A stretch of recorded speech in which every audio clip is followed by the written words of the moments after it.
नमस्कार, astro universe channel में आप सभी का स्वागत है। आज हम पुनः बात करेंगे Shri Sourav Ganguly, the international figure in cricket. कौन नहीं जानता है उनको, सारी विश्व जानती है उनको। पश्चिम बंगाल यानी कोलकाता में द प्रिंस ऑफ कोलकाता या फिर उन्हें महाराजा के नाम से जाना जाता है उनके घर में, और सभी लोग जानते हैं।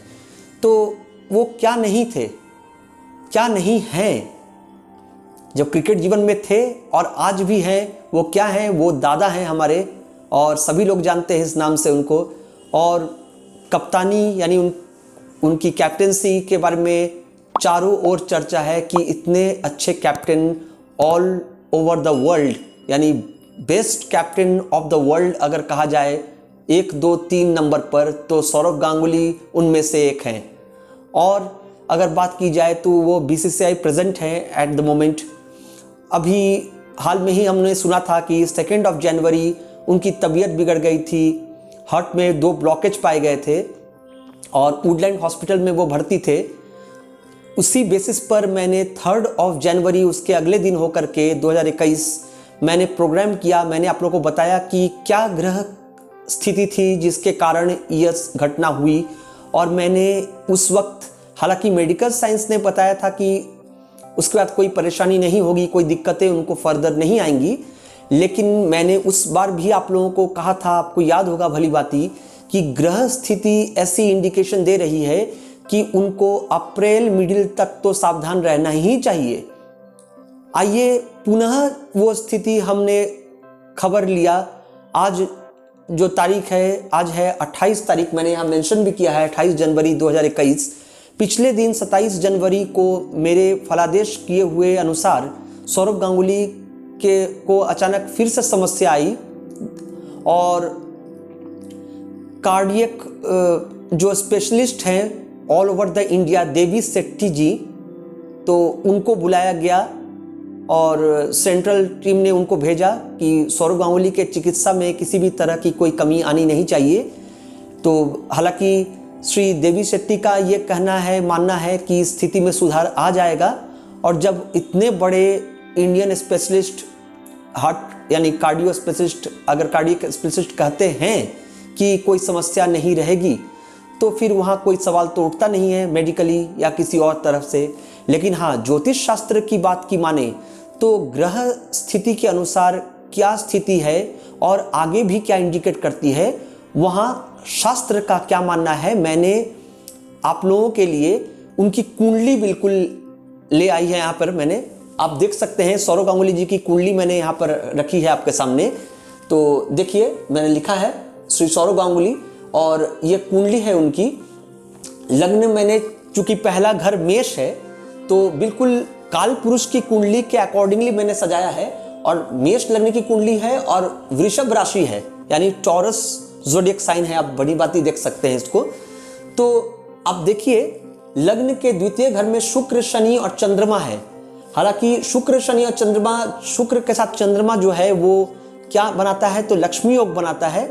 और इनको शनि, चूंकि इनके लिए भाग्याधिपति हैं, तो शनि ही उनको इतने दूर तक जीवन में लेकर के आए। मैंने पहले भी कई बार प्रोग्राम में बताया है कि जिनकी कुंडलियों में लग्न के द्वितीय भाव में अगर चंद्रमा स्थित हो, या पंचम भाव में हो, या फिर नवम भाव में हो, तो ऐसे लोग बहुत ही भाग्यवान होते हैं। अर्थात जहां भी जाते हैं वहीं इनके नाम की चर्चा होती है। और सौरव गांगुली तो वर्ल्ड नंबर 1 है, एक स्पेशलिस्ट हैं, कितने अच्छे बल्लेबाज रहे हैं ये हम सभी को मालूम है। तो उनके बारे में और क्या विशेष हम चर्चा करेंगे, और क्या उनको हम अप्रिशिएट करेंगे। वो अप्रिशिएशन से भी ऊंचे जगह पर पहुंच चुके हैं ऑलरेडी, और बीसीसीआई में इसीलिए उनको इतना बड़ा पद दिया भी गया। लेकिन यहाँ चूंकि हम कुंडली की बात कर रहे हैं, लग्न से तृतीय भाव में सूर्य है, चतुर्थ भाव में मंगल, केतु, बुध है। वहीं लग्न से नवम स्थान में नवम अधिपति बृहस्पति स्वक्षेत्री हैं, और राहु 10वें भाव में है। यह भी बात उतनी ही सटीक है कि जिनकी कुंडलियों में 10वें भाव में राहु है, ये बहुत बलवान होता है। और राहु की दृष्टि वहां से कहां पड़ रही है, तो इनके राशि यानी चंद्रमा पर। क्योंकि राहु एंटी क्लॉक यानी क्लॉक वाइज चलते हैं, बाकी ग्रह जो है एंटी क्लॉक है, लेकिन राहु वक्री होते हैं तो वो एक्चुअली क्लॉक वाइज आ जाते हैं। तो उनकी नवम दृष्टि जो है शुक्र, शनि एवं चंद्रमा पर पड़ रही है। यहाँ हम विष योग नहीं कहेंगे, लग्न के द्वितीय भाव पर चंद्रमा की दृष्टि उसको और स्ट्रेंथन करती है, जिस वजह से ऐसे लोग इंटरनेशनल फिगर होते हैं।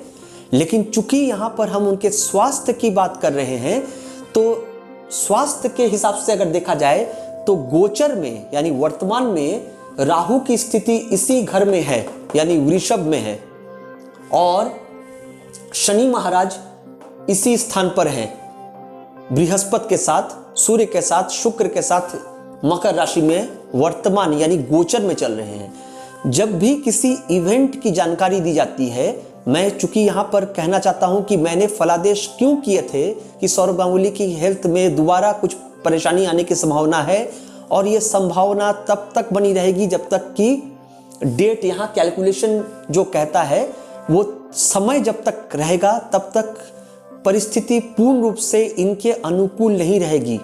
हालांकि हम सभी प्रार्थना करते हैं भगवान से, ईश्वर से, कि वो पूर्णतः स्वस्थ हो जाएं और बिल्कुल इतने फिट एंड फाइन हो कि हम उन्हें दोबारा कोई चैरिटी मैच हो या कोई अच्छे मैचेस हो तो हम उन्हें देख सके और मज़ा ले सके उस मैचेस का।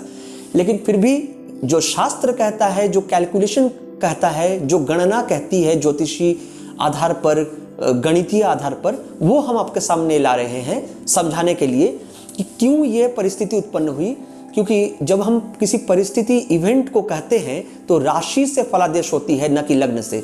तो राशि चूंकि उनकी वृषभ है, वृषभ से अष्टम भाव पर का मालिक कौन है? तो वृषभ, मैं काउंटिंग करवा रहा हूं आपको, वृषभ, मिथुन, कर्क, सिंह, कन्या, तुला, वृश्चिक, धनु। अष्टम घर जो होता है वो क्या है? वहां से मनुष्य के नुकसान का पता चलता है, आकस्मिक क्षति का पता चलता है, मृत्यु का भी पता वहां से चलता है। और क्या पता चलता है? षष्ठ भाव से रोग का पता चलता है। तो 1 2 3 4 5 6, मैं 1 यहां से क्यों गिरा? क्योंकि राशि है, गोचर फल यहीं से है। तो 6th हाउस में किसकी, कौन मालिक है? शुक्र मालिक है। ठीक है, तो 8 का मालिक मैंने क्या बोला? बृहस्पति है, 6 का मालिक शुक्र है। अब देखिए, राहु जो है आकस्मिक रूप से कुछ परेशानी, दिक्कतें लेकर के आता है। और बुध क्या है? बुध है राशि के द्वितीय घर, अर्थात 2 और 8 को मारक माना जाता है 7 के साथ। और शुक्र अगर हो तो शुक्र बहुत जल्दी रिजल्ट ओरिएंटेड होते हैं। अब आइए देखिए कैलकुलेशन क्या कहता है। महादशा पर अगर आप नजर देते हैं तो देखिए, यहां पर महादशा के पास मैंने लिखा है बृहस्पति। मैंने बोला ना 8वां घर, 1 2 3 4 5 6 7 8, 8वां घर बृहस्पति। उनकी जन्म कुंडली में भी बृहस्पति है और 8वें घर का मालिक भी बृहस्पति है। अष्टम की महादशा चल रही है। कब से शुरू हुई है? 13 अप्रैल 2006 और 13 अप्रैल 2022 तक चलेगा।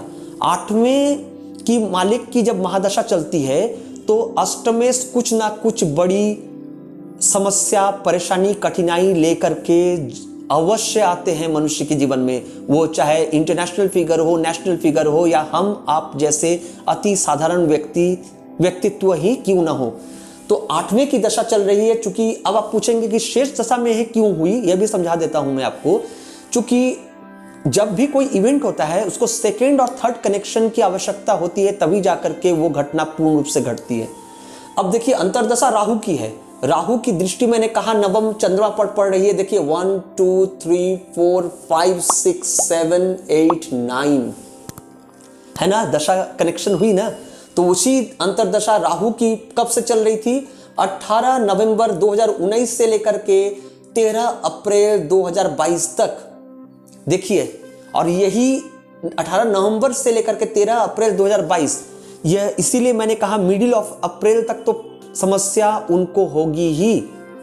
हालांकि जब स्पेशलिस्ट डॉक्टर उनको मिल चुके हैं, श्री देवी सेट्टी जैसे महान डॉक्टर जब आ चुके हैं और वो कहते हैं कि वो चंगा हो जाएंगे, खेल सकेंगे, तो इससे अच्छी बात और क्या हो सकती है। लेकिन समय का सम्मान हम सभी को करना चाहिए। हम सभी पृथ्वी पर आए हैं, पृथ्वी लोक में जब आए हैं जीवन अपना काटने के लिए, तो यहाँ पर ग्रहों की दशा, अंतर्दशा, प्रत्यंतर दशा, प्राण दशा, सूक्ष्म दशा, ये भी बातें करती हैं। तो ये घटना आप देख रहे हैं ज्योतिष शास्त्र क्यों जीवित है आज भी। ये बृहस्पति की महादशा, अष्टम की महादशा है और राहु का कनेक्शन वहां पर चला आया, इसीलिए राहु कनेक्टेड हो गया। और तीसरा देखिए प्रत्यंतर दशा बुध की चल रही है। मैंने कहा ना राशि के द्वितीय घर का मालिक है बुध, मिथुन राशि का मालिक है बुध, और चंद्रमा चूंकि वृषभ राशि है उनकी, मैंने बोला जब भी कोई गोचर फल यानी करंट ट्रांजिट की गणना होती है तो वह राशि के बेसिस पर यानी आधार पर होती है। तो राशि के द्वितीय भाव में ही यहाँ पर क्या पोजीशन है ये मैं नहीं देखूंगा। राशि का द्वितीय घर का मालिक कौन है? लैंडलॉर्ड है बुध, मरकरी।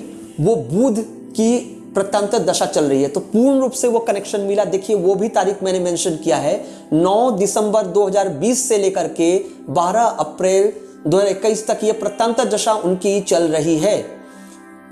तो ये दशा जब और भी चलेगी है, तो ये जो दशा चल रही है उनकी, ये महादशा, अंतरदशा, प्रत्यंतर दशा, ये कुल मिलाकर के किसी इवेंट को बिल्कुल सामने लेकर के आती है।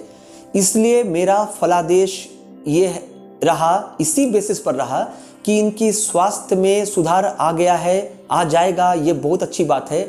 लेकिन अष्टमेश की जो की दशा चल रही है, तो इनको, इनके सिर्फ इतना ही नहीं, इनकी कुंडली के आधार पर यह भी कहा जा सकता है कि इनके घर वाले, घर के अन्य सदस्यों को भी समस्याएं आएंगी। यानी इनसे जुड़े हुए, सौरव गांगुली जी से जुड़े हुए जो लोग उनके रिलेटिव हैं, कुटुंब स्थानीय हैं, उनको भी स्वास्थ्य से समस्या झेलनी पड़ेगी। कुछ आकस्मिक समस्याएं आएंगी उनके घर में भी, सिर्फ इनको ही पर्सनली नहीं आएंगी, इनके घर वालों को भी आएंगी, यानी आने की संभावना है। भगवान करे कि ऐसा ना हो, लेकिन मैं चूंकि कैलकुलेशन के आधार पर बता रहा हूं, तो शास्त्र जो कहता है, चूंकि शास्त्र इसलिए जीवित है क्योंकि कैलकुलेशन के बेसिस पर ही इसको पाया जाता है, बिल्कुल प्योर मैथमेटिक्स। तो कैलकुलेशन देखिए, आप देख सकते हैं उसी ड्यूरेशन में, प्रत्यंतर दशा की बात अगर छोड़ भी देते हैं, अंतरदशा और महादशा तो इवेंट को बिल्कुल प्रॉपरली, माइन्यूटली लेकर के चले आती हैं। देखिए 18 नवंबर 2019 से लेकर के 13 अप्रैल 2022 तक ये स्थिति, और देखिए 13 अप्रैल चूंकि लास्ट दशा है, वहां पर इसने रिजल्ट अपना दिया। इसलिए सौरव गांगुली जी को और उनके घर वाले को बहुत ही केयरफुल रहना चाहिए। मैं मानता हूं कि चूंकि ये समस्या का समाधान हो सकता है, आज मेडिकल साइंस बहुत उन्नति कर चुकी है, फिर भी उनको बहुत ही सजग सचेत रहना चाहिए। और घर वाले तो उनका केयर लेंगे भी, वो प्रॉपर केयर में हैं, हर संभव प्रयास किए जा रहे हैं कि वो जल्दी जल्दी स्वस्थ हो जाएं। हम सभी ईश्वर से, भगवान से प्रार्थना करते हैं कि इतने बड़े इंटरनेशनल फिगर जिनको कुछ समस्या हार्ट से आई है, वो बिल्कुल पूर्ण स्वस्थ हो जाएं, और उन जैसा महान खिलाड़ी, बहुत जो नेक्स्ट जनरेशन के क्रिकेटर हैं, जो सीख रहे हैं क्रिकेट, जो सचिन तेंदुलकर जैसे महान बल्लेबाज और सौरव गांगुली जैसे महान बल्लेबाज को अपना आइडियल बना करके आगे बढ़ते हैं, करियर को फॉर्म करते हैं, तो बहुत कुछ सीखने को भी उन लोगों को मिलेगा सौरव गांगुली सर से। तो मैं मानता हूं कि ये कुंडली मैंने विश्लेषण किया, आपको जो ज्योतिष में इंटरेस्ट रखते हैं उनको समझ में आया होगा कि ज्योतिषी जो हैं अगर सही कैलकुलेट करें तो इवेंट को प्रॉपरली कैलकुलेट कर सकते हैं। हालांकि उनकी कुंडली के बारे में अभी तक किसी ने भी आप लोगों को इस तरह से डिटेल्स नहीं बताया कि ये इवेंट क्यों हुए, लेकिन मैंने सोचा आपके सामने इस घटना का उल्लेख करूं मैं डिटेल्स से, कि आपको भी जानने को मिले कि ज्योतिष शास्त्र की सच्चाई क्या है। और उम्मीद करता हूं कि आप सभी को ये प्रोग्राम अच्छा लगा होगा। अगर अच्छा लगता है तो बिल्कुल इसको देखें और शेयर करें अगर अच्छा लगता है तो। और फिर हम सभी चाहेंगे कि सौरव गांगुली बिल्कुल फिट एंड फाइन हो जाए और हम उनको वापस फील्ड में देख सके प्रैक्टिस करते हुए। और भी बीसीसीआई के प्रेसिडेंट, एज ए प्रेसिडेंट हैं वो, तो वहाँ पर भी उनके जो कार्य हैं वो भी तो रुके हुए हैं, तो उनको करना है प्रॉपर तरीके से। तो ये कुंडली की विशेषता हुई जो आज हम जाने कि ये सौरव गांगुली का बर्थ चार्ट है। यहाँ राशि चार्ट मैंने लिखा था, और ये भाव चलित चक्र है। भाव चलित चक्र को मैंने इंपॉर्टेंस दिया था क्योंकि इसका भी इंपॉर्टेंस उतना ही हो जाता है।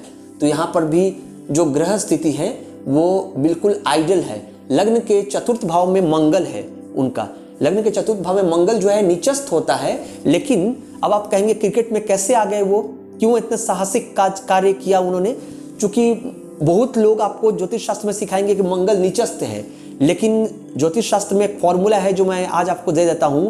स्थिति से दृष्टि ज़्यादा बड़ी होती है, अर्थात फॉर्मूला ये कहता है कि कोई ग्रह की स्थिति यहाँ जो है ये ज़्यादा इंपॉर्टेंट नहीं है। मंगल कहाँ देख रहे हैं तो मंगल यहाँ देख रहे हैं, यानी ये उच्च स्थान हुआ। मकर में मंगल उच्च का होता है, नीच घर में बैठकर भी वो 180 डिग्री में देख रहे हैं, तो उस भाव को प्रबल करते हैं। यहाँ मंगल राहु के कॉम्बिनेशन में अंगारक दोष नहीं होता, ये टेक्निकल टर्म्स बहुत लोगों को आता है। यहाँ मंगल राहु का कनेक्शन अंगारक नहीं, राहु को पावर बढ़ा देता है, जिसके कारण ऐसे लोग बहुत ही स्ट्रॉन्ग माइंडेड होते हैं, बहुत ही स्ट्रॉन्ग हार्टेड होते हैं। और सौरव गांगुली एक ऐसे क्रिकेटर रहे हैं विश्व भर में जिन्होंने टीम से बाहर जाने के बाद भी कई बार स्ट्रॉन्ग कमबैक किया है, जो कि एक बहुत बड़ी मिसाल है दुनिया के लिए।